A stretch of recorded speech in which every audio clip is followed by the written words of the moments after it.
Hello chopped individuals. If you're watching this video, it's because you're chopped. You saw the title and you were like, yep, I'm miserable. Yep, I'm ugly. Yep, I'm broke. Simone, we need your help. Okay, I'm just kidding. First of all, let's start with point number 1. You clicked on this video because you obviously resonate with the title. We need to break that association in your mind. The next time one of these titles come around, I actually want you to be like, well, no, I can't relate. I am not chopped. I don't identify with this. Your identity is the most important thing, so that's what we need to focus on.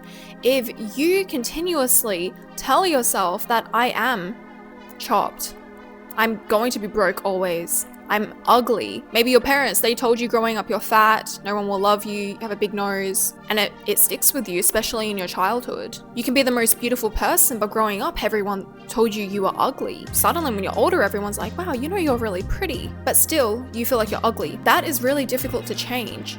So it takes a lot of rewiring and self-concept work. Watch my previous video in order to change this. The first thing I want you guys to do is to write out exactly who you think you are. Write out all of your limiting beliefs. Write out everything good and bad you think about yourself. At the end of this list, we want to see how you feel. Are you seeing yourself more in a negative light or a positive light? Then we need to go into those beliefs. Where did your beliefs come from? What is the root of the belief?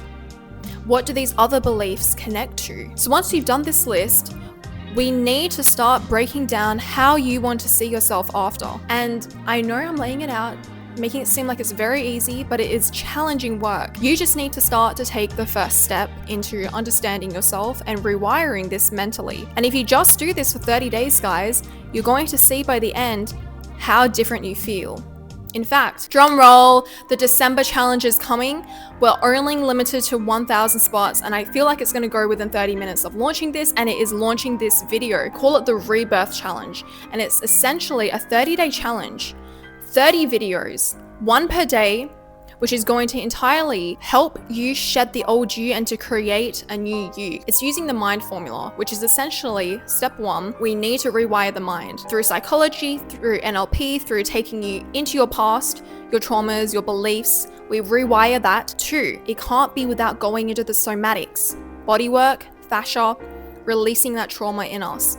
And number 3, energy. The energy centers, your auric field, everything, we combine it into this 30-day challenge. So if you want to totally transform, go sign up immediately. Guys, I feel like already the spots are taken, so we might add even more, but be quick to sign up because this is really going to change so many lives. And I'm going to be doing this every 2 months. So if you miss this sign up, you need to wait until March. Because if you're serious about changing and you want something life-changing, go do it. It's $1 per day. If you don't, that's fine. Your nemesis will join. I'm kidding. So yes, think about our identity. Number 1, get rid of that identity, that programming that is keeping you stuck in this loserville state you're currently in. Number 2, you need to think about where all of your time is going. So in past videos, I reference the vortex. What is in your vortex? Your vortex might be boys. James, Cameron, David. I text them all day long and I send them all of this energy, and I'm giving them all this energy and I'm waiting for their reply.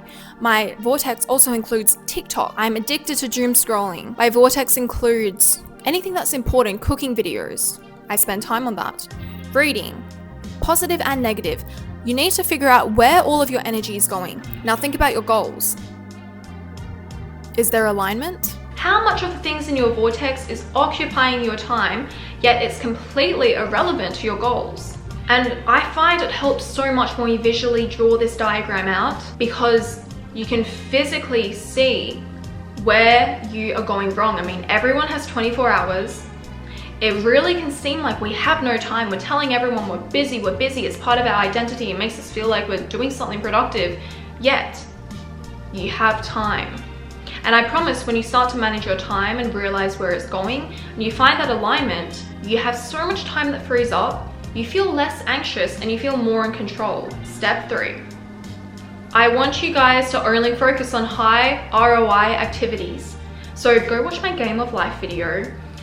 I am someone who is very strategic. Everything I do is about strategy. ROI is return on investment.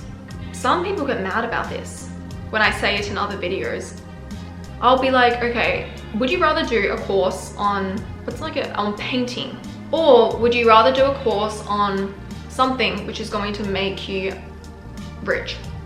Like coding, learning about AI.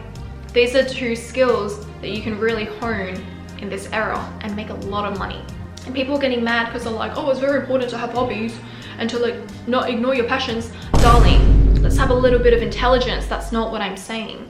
But if you are chopped and broke and miserable, I'm sorry, you shouldn't be focusing on your hobbies right now. You should be focusing on high ROI activities. Then when you're not chopped and broke anymore, you can go and find hobbies. But until then, your focus should be getting yourself out of this miserable broke hell that you've created for yourself. So if I were you, I would focus on these skills. I would also focus on learning how to manage money, the appropriate financial and investing skills, reading books on that, because these are ultimately what is going to give me the highest return on investment. This can kind of lead to the next point, but you need to get a high income skill. If you're wasting a lot of time on low income activities, which do not bring you a high ROI, you are wasting your time. It's going to take you longer to get out of this broke hell that we've been talking about. So the fastest way out is to get a skill that is going to make you money. If I was chopped, I wouldn't just rush to get plastic surgery. That actually should be a last option. You need to really critically look at yourself and think, am I doing the basics to look presentable? I truly don't believe anyone is actually ugly. There is the rare 0.001% that does. Sorry, it's true, but I can almost guarantee you're not one of those people. So I suggest watching my glow up videos and beauty tips. And also, this is what you should do right now. Number one, you need to focus on getting proper sleep, 7 to 9 hours per night. If you're not sleeping well, you will have more fine lines, you will have bad skin, more likely to have acne, dark circles, puffy under eyes, and you will also not be functioning well in general. I knew this guy and he very rarely slept. He would sleep 2 hours per night because he would game all the time and he would not eat healthy. One day I didn't see him for a week and I saw him and he looked like a completely different person and I said, what did you do? Even his mother was like, you look like a different person. He started to sleep and he started to eat healthy. Point 2, eat healthy and go to the gym. Not many people in the world actually have a fit body, especially if you are in the US of A, where obesity is high and people don't work out that much, unless you're in Miami. You should be at the gym. If you have a chopped face but you have a good body, guys, you're going up points. Especially if you're a man. If you're a man, you can get away with a chopped face, a good body, and a high income. You might get angry that I said that, but it's facts, and you know it too. Number 3, I would improve my posture. Your posture tells people how you feel about yourself. Watch my other videos. If you feel insecure, I'm like this. I'm shrinking my aura because I'm scared. I don't want people to talk to me. You'll literally go like this. Look for an insecure person. Head down, no eye contact, poor posture. I would learn how to have correct tongue posture. Your tongue posture. Your tongue should be suctioned to the roof of your mouth. And it takes a couple of months to get used to, but eventually this will improve your facial structure and also your sleeping and your breathing. I would dress better, get better tailoring. You don't need a whole new wardrobe, you need a more refined, classy wardrobe that suits you. So by the end of all of this, if you still think you're chopped and people aren't treating you differently, then you can think about enhancements. But I bet you don't need it. Number 6. If I was miserable, I would invest in myself. By number 1, I would join my challenge. Hey! Number 2, I would probably get a therapist. I always say to you, therapy is not something you do forever, it's something you might only do for a few months. It's a short-term investment and it helps so much. It is one of the biggest ROI things you can do for yourself. I would also be monitoring what am I putting into my brain. Of course you feel like shit.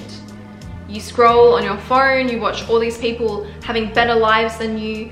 Every TikTok is just polluting your mind. You might find a TikTok that's actually great, but it's lost in the stream of other shitty material that your brain can't even remember it. You need to cut cheap dopamine out. Cheap dopamine is also what is making you miserable. Going to another point, I would start to meditate, because meditation is what can help you get over these cheap dopamine things that you crave. When you are able to meditate, just do 10 minutes a day, use a guided meditation, you will start to gain control over your brain after a week. You will not have these cravings anymore, and you will feel happier. When I don't meditate, guys, I actually feel sad. When I don't meditate, I want to go on my phone, I want attention, I want cheap dopamine hits. Next, if I was miserable, I would also focus on making my nervous system safe. This is what I teach in the challenge as well. So last year, I was so depressed and I had no idea why. And I you know, it was driving me crazy because I had all of this knowledge to not be depressed, to overcome my brain. I mean, I would teach it to my audience, yet I was depressed and I did not know why. It was because of my nervous system. My nervous system was so cooked, and you don't really know this until you start to have awareness or learn about the nervous system. So this entire year I've been learning how to regulate it, bringing more awareness to my body, and it's been a long process. And now I feel calm. Now I am not depressed, thank you God. And it's actually a process because I got a trauma therapist. I didn't find our sessions particularly useful because when I do therapy, I'm like, well, I know this already. Like, I know this. So it's quite hard. That's why you have to move into somatic therapy. And what she would do is just help me always bring it back to the body. How are you feeling in this moment? When you talk about this, I notice your face drops, or you're more tense, or you don't want to make eye contact. You see, even now, this is a heavy topic, so I don't look at the camera. When you start to become aware of all of these things, you notice your triggers more, and you can help yourself regulate. So my triggers, for example, one of them is actually scrolling. When I scroll, I go into my phone's vortex, and I don't feel like I'm in my body anymore. And after that, I usually get up, and I start to talk to myself out loud. And that's when I realize I'm dysregulated. Or when I'm stressed, I will imagine imaginary scenarios and be like frantically acting it out, trying to like regain a sense of control. When this happens, I'm like, okay, I'm dysregulated. And I go to the mirror and I do actions to make me safe and to remind my nervous system I'm safe. And when you do this in these heightened moments, that is when you're able to regulate. It's not when you're feeling calm and safe, it is in those moments. And then you build a stronger nervous system. And I will teach you that in the challenge. Okay, next, I would do everything possible to get out of my comfort zone and to break the initial identity we talked about in point 1. You need to do actions that align with your new identity, not your old identity. We need to stop reinforcing the old identity. I would also work on building out my social circle.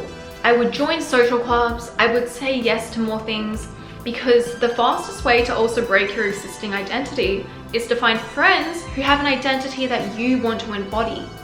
You're weak, you're insecure, Sarah is confident and magnetic and is an entrepreneur.